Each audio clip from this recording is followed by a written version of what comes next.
एक जगन्नाथपुरी के राजा थे। उन राजा ने नियम बना लिया कि महाप्रसाद जैसे ही मंदिर से छूटता था, ठाकुर जी को अर्पित होने के बाद सबसे पहले वो महाप्रसाद उस राजा के यहाँ आता था। और राजा का स्वभाव था वो सिंहासन से उतर करके सबसे पहले महाप्रसाद ग्रहण करते, फिर पुजारी जी को प्रणाम करते थे, फिर किसी और से बात करते थे।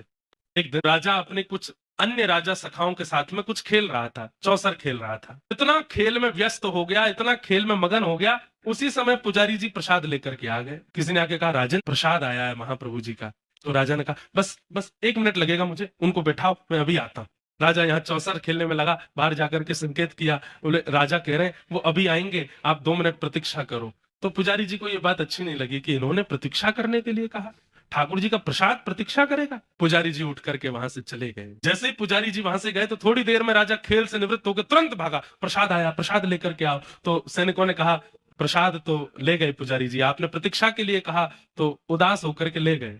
राजा को इतनी गिलानी हुई कि मैंने प्रसाद आया और मैंने मना कर दिया। मैं खेल में इतना तल्लीन हो गया, उसमें इतना मगन हो गया कि द्वार पर आए हुए प्रसाद की अवहेलना कर दी मैंने। अपने हाथ को देखने लगा, इसी हाथ से मना किया था मैंने, अब ये हाथ मेरे अंग पर रहने लायक नहीं है, पर अपने आप अपने हाथ को कैसे काटूं। सुनिएगा, बड़ी सुंदर कथा है। तो राजा ने क्या किया, एक दिन बड़ी चिंता में सभा में बैठा था, तो मंत्री जी ने पूछा, राजन आप इतनी चिंता में क्यों बैठे हो। तो राजा ने कहा, मैं तुम्हें बताऊं, तुम किसी को तो नहीं बताओगे। मंत्री बोले, नहीं मैं किसी को नहीं बताऊंगा।